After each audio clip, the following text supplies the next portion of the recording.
اسی طرح کے بیانات سننے کے لیے مولانا منور حسین صدیقی آفیشل کو سبسکرائب کریں۔ بسم اللہ الرحمن الرحیم۔ السلام علیکم ورحمۃ اللہ وبرکاتہ۔ عزیز محترم، ہمارے حضرت مولانا منور حسین صاحب جن کی بچی کل ہم سے جدا ہونے والی ہے، آپ حضرات کو بھی دیر ہو رہی ہے، کسی کو سونے کا تقاضا ہے، کسی کو کھانے کا تقاضا ہے، لیکن دوست بزرگوں، یہ آج کی مجلس بڑی بابرکت مجلس ہے۔ ہمارے یہاں عام طور سے میلاد النبی کے نام سے جو مجلس سے قائم ہوتی ہے تو وہ وقتی اعتبار سے اس میں کچھ اللہ رسول کی بات ہوتی ہے، پھر دعائیں ہوتی ہیں۔ یہ دعا حقیقت میں یہ دعائیہ مجلس ہے، اور عام طور سے لوگ شادی کی تقریب سے پہلے یہ مجلس اس لیے قائم کرتے ہیں کہ ہماری شادی بخیر و خوبی انجام پا جائے، اصل مقصد یہ ہے۔ لیکن اس کے بعد افسوس کی بات یہ ہے کہ اس رات میں اتنی خرافات ہوتی ہیں، اس میں محرم غیر محرم سب کا اختلاط ہوتا ہے، جبکہ پیارے نبی آقا مدنی جناب محمد رسول اللہ صلی اللہ علیہ وسلم نے اس نکاح کو سنت قرار دیا ہے۔ تو نام تو سنت ہے، مگر اس کے پیچھے ہم بے شمار بدعتیں کرتے ہیں، سنت کی روح ختم ہو جاتی ہے۔ آج یہی وجہ ہے کہ نکاحوں میں سنت پر عمل نہ کرنے کی وجہ سے بعد میں یہ شادیاں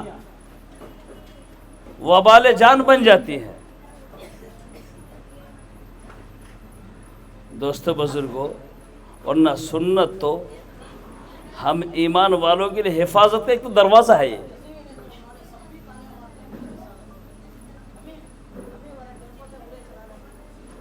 مگر آج ہوتا کیا ہے، اور پھر شادیوں میں نکاحوں میں وہ فضول خرچیاں تو الگ ہیں،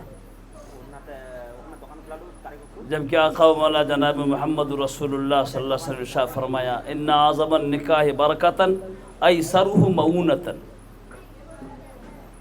سب سے عظیم و بابرکت نکاح وہ ہے کہ جس میں کم خرچ ہو۔ لیکن آج شادیوں میں بے تکا خرچ کیا جا رہا ہے، جو فضول خرچیوں میں شامل ہے۔ اب فضول خرچی کرنے والے وہ کیا ہیں؟ قرآن خود کہتا ہے ان المبذرین کانوا اخوان الشیاطین، فضول خرچی کرنے والے یہ شیطان کے بھائی ہیں۔ اب شیطان پر اللہ کی لعنت ہے، اللہ کی پھٹکار ہے، تو بتائیے شیطانی جو کام کرے اس پر اللہ کی لعنت اور پھٹکار نہیں ہوگی، پھر کیا اس میں کیسے برکت آ جائے گی؟ اس لیے ہم آج نکاحوں کی برکتوں سے محروم ہیں۔ دوستو بزرگوں، اللہ سے دعا کریں کہ ہم جتنے بھی نکاح کریں، چاہے نکاح بیٹے کا نکاح ہو، چاہے بیٹی کا نکاح ہو، ہم سنت کے مطابق نکاح کرنے کی کوشش کریں تاکہ ہم اس کے برکتوں سے محظوظ ہوں، اور وہ شادی اور نکاح اللہ کو راضی کرنے کا ذریعہ بن جائے، اور ہم لڑکیوں کی پرورش یا لڑکوں کی پرورش اسی نیت سے کریں۔ اور یہ والدین کے ذمے آخری فریضہ ہے۔ حدیث پاک کا مفہوم ہے کہ جب بچہ گھر میں پیدا ہو، اس کے ماں باپ پر پہلا حق یہ ہے کہ اس کا اچھا نام رکھا جائے، اس کا اچھا نام رکھا جائے، اور دوسرا حق یہ ہے کہ جب بچہ بولنے اس نشو و نما پا جائے، بولنے کے قابل ہو جائے اور شعور اور سمجھ ہو جائے، تعلیم و تربیت دے، تعلیم و تربیت دے۔ تعلیم تو عام ہے، لیکن ہماری تعلیم سے مراد اسلامی تعلیم ہے، لیکن عام تعلیم دنیاوی تعلیم بھی دے سکتے ہیں، لیکن تربیت کا مطلب یہ ہے کہ اسلامی ڈھانچے میں رکھ کر اس کو تربیت دیں۔ اسی فکر کی وجہ سے ہمارے عزیز ہم وسیع اللہ صاحب نے یہ ابھی جیسا کہ ذکر کیا مولانا منور صاحب نے کہ اسکول، یہ چھوٹا سا اسکول کے نام سے ایک پودا سا لگایا ہے۔ یہی مقصد ہے عزیزم کہ اس مقصد کو اللہ پاک بر لائے۔ تو دوستو بزرگوں، ہم بچوں کی تربیت کریں۔ آج ہماری بچیاں کہاں جا رہی ہیں؟ ہمارے بچے کہاں جا رہے ہیں؟ یاد رکھیے دوستو بزرگوں، جس طرح سے کھیتوں میں اور فصلوں میں پانی نہیں ہوتا، اوپر سے بارش نہیں برستی تو کھیتیاں اور فصلیں برباد ہو جاتی ہیں۔ دوستو بزرگ، ایسے جب والدین کی زندگی میں اللہ کا دیا ہوا دین نہیں ہوتا ہے تو نسلوں کی زندگی برباد ہو جاتی ہے۔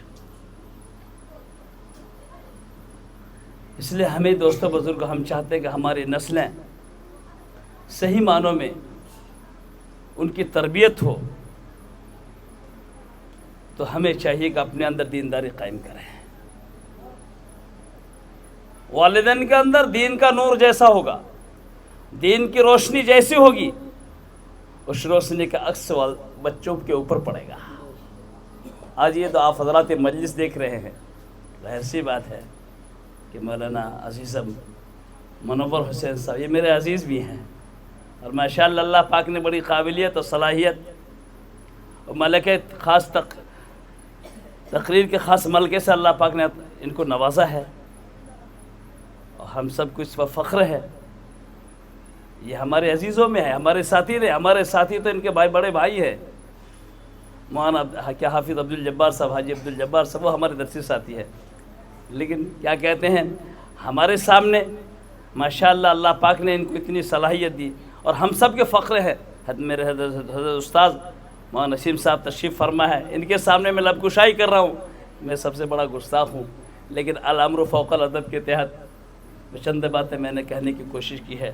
تو دوستو بزرگوں، خلاصہ کلام یہ ہے کہ ہم اپنے اندر دینداری پیدا کرنے کی کوشش کریں، تاکہ وہ ہماری دینداری بچوں میں منتقل ہو جائے، اور پھر آنے والی نسلوں تو دینداری کو فضا قائم رہے۔ اور انشاءاللہ جب ایسا کریں گے تو پھر ہمارے مرنے کے بعد ذخیرہ آخرت بھی منیں گے انشاءاللہ۔ آج صحیح معنوں میں حضرت مولانا منور حسین صاحب کے والد محترم بہت ہی محبت کرتے تھے۔ میں دعا کرتا ہوں بلکہ میں روزانہ میں تھوڑا وقفہ، کچھ گھڑی میں نے ایک گھڑی مقرر کی ہے، تمام اپنے معاونین، مشفقین، محبین کے حق میں فاتحہ کی میں دعا کرتا ہوں، روزانہ دعا کرتا ہوں میں کہ جو میرے محبین ہیں، مشفقین ہیں، جو ہمارا کسی طرح سے بھی تعاون کیا ہے، ذرا محبت کا میرے ساتھ معاملہ کیا ہے، اگر وہ دنیا میں ہیں اللہ ان کا سائے کو تادر باقی رکھے۔ جیسے حضرت مولانا نسیم الدین صاحب دارالعلوم میگور کے پرانے اساتذہ میں ہیں، میرے استاذوں میں ہیں، میں پڑھا تو نہیں ہے حضرت کا، لیکن بہت ساری تربیت کی ہے ہمیں، اس زمانے میں ہماری تربیت کی ہے۔ آج ان کی تربیت کے نتیجے میں تو کچھ بھی نہیں ہوں اس مقام پر، ہمارے جتنے رفقا یہ میرے سے حسن ظن ہے، میں تو کچھ نالائق ہوں، میرے اندر کوئی لیاقت بھی صلاحیت بھی نہیں، میں خود اپنے اندر علمی بے بذاتی میں سمجھ رہا ہوں دوستو بزرگوں، مگر یہ دوستو بزرگوں یہ انہی اساتذہ کی دعائیں، ان کی تربیت کا نتیجہ ہے کہ ہم پھل رہے پھول رہے ہیں، آپ حضرات کی دعائیں مل رہی ہیں، اور اللہ پاک چھوٹی موٹی خدمت کرنے کا موقع بھی دے رہا ہے۔ بس اللہ کی قبولیت ہو جائے، یہ قبول ہو جائے، اور اللہ پاک ہم سب کو آخرت میں بہتر اس کا بدلہ نصیب فرمائے۔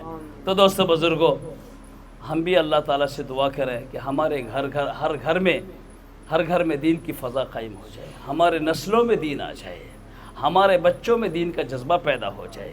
اس لیے میں کہتا اس موقع پر اپنے بچوں کو تعلیم دیں، ان کی تربیت کی فکر کریں، ان کی تربیت کی فکر کریں۔ آج یہ بچے ہمارے سامنے ہیں دوستو بزرگ، ہم آج معاشرہ سماج کے مالک ہیں، ہم ایک دن چلے جائیں گے تو دوستو بزرگ کل یہ ہم معاشرہ سماج کے مالک ہوں گے۔ اس طرح حضرت مولانا منور حسین صاحب کے والد محترم مولانا محمد علی صاحب قاسمی اللہ کو پیارے ہو گئے مگر ایک اچھی نسل چھوڑ کر گئے ہیں۔ آج روزانہ ان کی قبر میں نہ جانے کتنے پاروں کا اظہار ثواب ہو رہا ہے، کتنی دعائیں مل رہی ہیں، کہاں تک۔ تو دوستو بزرگوں ہم بھی کوشش کریں، ہم اپنی نسلوں پر محنت کریں، اپنی اولاد پر محنت کریں۔ اللہ ہم کو آپ کو یہ سمجھ عطا فرمائے اور ہر تقریب، ہر شادی، بلکہ پیدائش سے موت تک جتنے بھی ہمارے کام ہیں سارے کاموں کو دین کے سانچے میں ڈھالنے اور اللہ اور رسول کے حکم کے مطابق کرنے کی توفیق عطا فرمائے۔ اللہ اپنے ناراضگی سے ہم سب کی حفاظت فرمائے۔ وآخر دعوانا ان الحمدللہ رب العالمین۔ السلام علیکم ورحمۃ اللہ۔ یہ چند باتیں کہی جو میرے ذہن و دماغ میں کیا کہوں، لیکن حکم ہوا تو میں نے یہ چند باتیں کہی۔ آپ حضرات کو بالکل دل میں اور کیا کہتے ہیں وہ بے قراری ہو رہی ہوگی کہ جلدی بھی ہے، کھانے کا آرام کا بھی تقاضا ہے۔ میں گستاخی معافی چاہوں گا۔ السلام علیکم ورحمۃ اللہ۔